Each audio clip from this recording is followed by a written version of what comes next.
झंडे वालान पे professor Gita Bhatt, professor Gita Bhatt, एक मिनट। नहीं। प्रोफेसर गीता भट्ट, आपको वाकई लगता है कि लव जिहाद आज के लिए सरकारों के सामने एक बहुत बड़ा चैलेंज बन के उभरा है, या सिर्फ एक नैरेटिव कायम किया जा रहा है?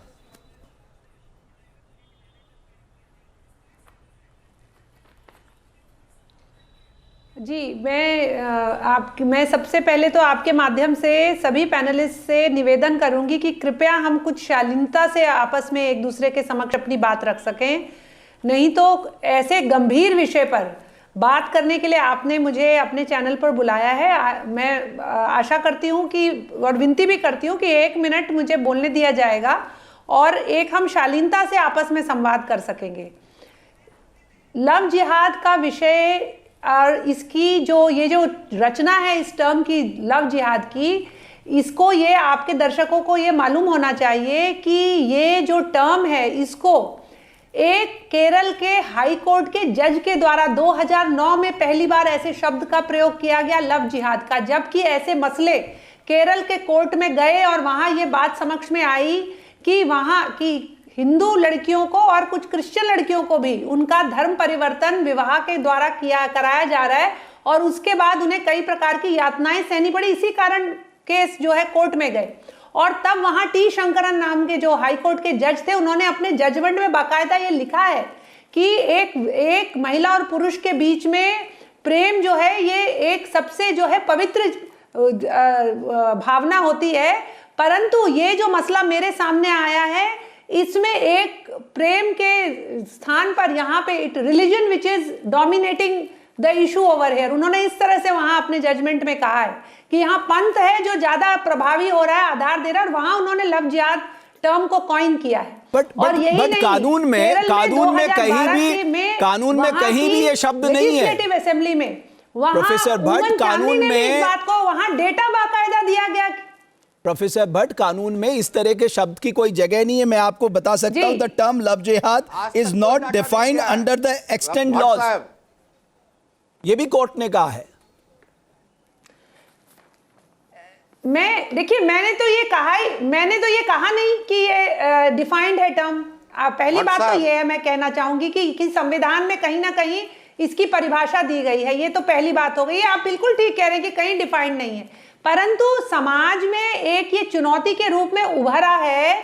इसको दो बाकायदा सदन में ओमन चांदी ने, जो उस समय मुख्यमंत्री थे, डेटा दिया कि 2667 लड़कियों का धर्म परिवर्तन हुआ है विवाह के द्वारा 2006 से 2012 के बीच में, और उसमें से कितनी हिंदू थी और कितनी क्रिश्चियन थी, ये भी उन्होंने डेटा बाकायदा सदन के पटल पर दिया है। और ऐसे मामले बार बार, अगर आप अखबार में देखें तो ये ऐसे मामले बार बार समक्ष आ रहे हैं जिनमें कि इस प्रकार की धर्म परिवर्तन के द्वारा इसके बाद किस प्रकार की चुनौतियां लड़कियों को झेलनी पड़ती हैं। तो ये अपने आप में एक सामाजिक जो है एक विषय है जिसे कि कहीं ना कहीं संबोधित करने की आवश्यकता है। और मोहन भागवत जी ने इस विषय में सिर्फ इतना ही कहा है कि परिवार में लोगों को बैठकर अपने अगर आप परिवार में बैठकर आपके बीच में कॉन्वर्सेशन हो रहा है तो इसमें गलत क्या है? ठीक है प्रोफेसर गीता भट्ट, अंतरजातीय अंतरधर्म आदिल हसन, मैं आदिल हसन साहब, मैं एक निवेदन, हाँ ठीक है प्रोफेसर गीता भट्ट, आपने अपनी बात रखी। आदिल हसन साहब, मैं सिर्फ एक निवेदन के साथ, हमें शब्दों की मर्यादा रखनी होगी। आप बोलिए प्लीज।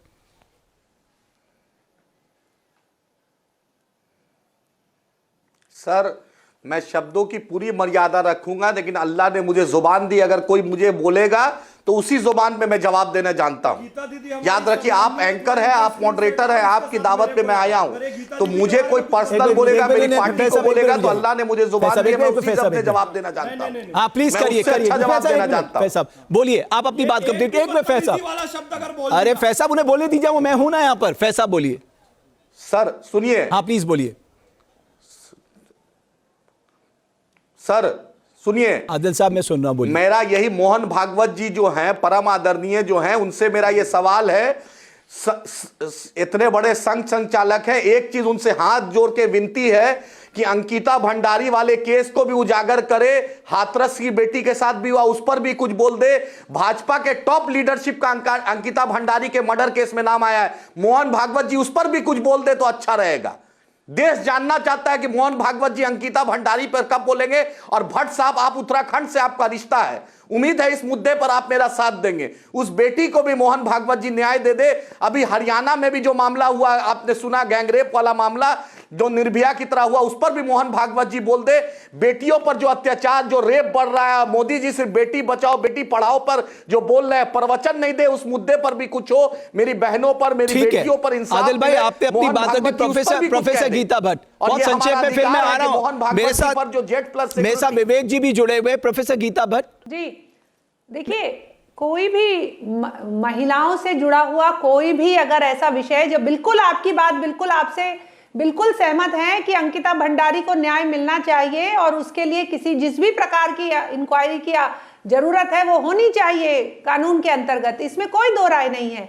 लेकिन आज जिस विषय पर आज यहाँ बात करने के लिए चैनल के द्वारा बुलाया गया है, उसके समक्ष में ये जो विषय है, इस पर ये भी हमें ध्यान दें। कई उदाहरण है, आप अगर देख लें, अभी विषय क्या आ रहा है कि एक अपनी जो आइडेंटिटी है उसको छुपाते हुए जब मुस्लिम युवक हिंदू बनकर छल के द्वारा किसी महिला के साथ शादी कर लेते हैं या संबंध बना लेते हैं, उसके कारण आगे चलकर जिस प्रकार की चुनौती आ रही है उसको संबोधित करने का काम भी समाज का बिल्कुल है। और इसी विषय को बिल्कुल। और विवेक श्रीवास्तव साहब, मैं एक एग्जांपल अभी किंग जॉर्ज मेडिकल यूनिवर्सिटी का दे रहा हूं। वहां पर अभी एक मामला आया है, वो डॉक्टर फरार है, उस पर 25,000 रुपए का इनाम रखा है। सवाल ये नहीं है कि अगर दो व्यक्ति 18 साल से ऊपर है, हमारे संविधान ने उनको ताकत दे रखी है, हमारा कानून उनकी रक्षा करता है, बट सर अगर आप पहचान छिपाते हैं, अगर आप लालच देते हैं, आप गलत तरीके से विवाह करते हैं, फिर फोर्स कन्वर्सेशन की बात करते हैं, तो विवेक श्रीवास्तव साहब ये तो उचित नहीं है।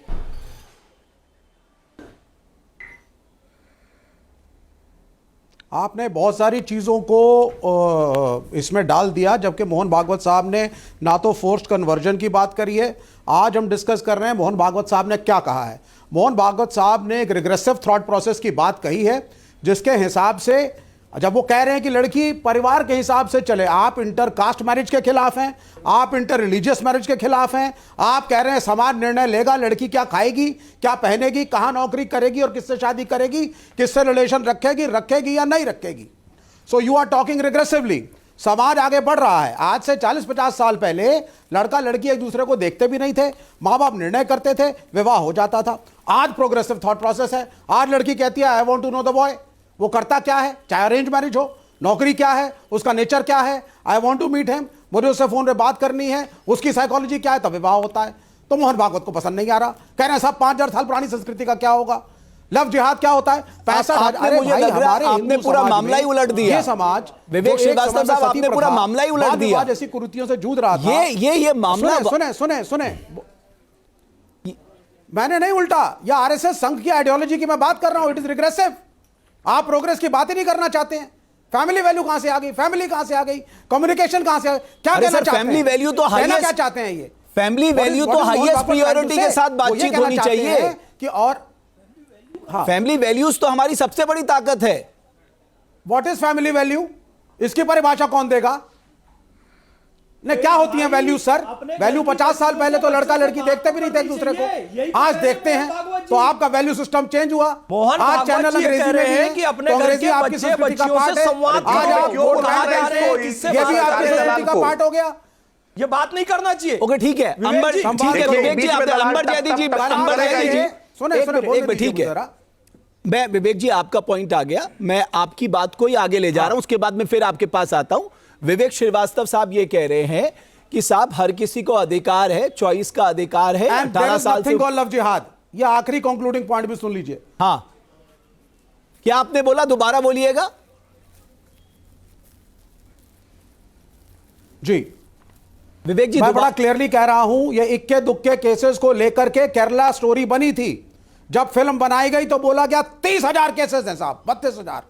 उसके बाद जब टटोला गया तो अपॉलोजेटिक होकर के साहब तो बोला हाउस में ओमान चांदी साहब ने हाउस में अभी प्रोफेसर कविता ने बताया, अभी प्रोफेसर कविता ने बताया, बाकायदा गवर्नमेंट ने ये आंकड़े रखे। अभी मैं आ रहा हूं प्रोफेसर कविता। अंबर जी, आपके मोबाइल पर तुरंत आएगी ब्रेकिंग न्यूज, स्क्रीन पर सबसे पहले दिखेगी बड़ी खबर, देश दुनिया की हर खबर एक जगह। अब आपके मोबाइल पर तुरंत फटाफट इंस्टॉल कीजिए न्यूज नेशन ऐप और रखिए खुद को अपडेट।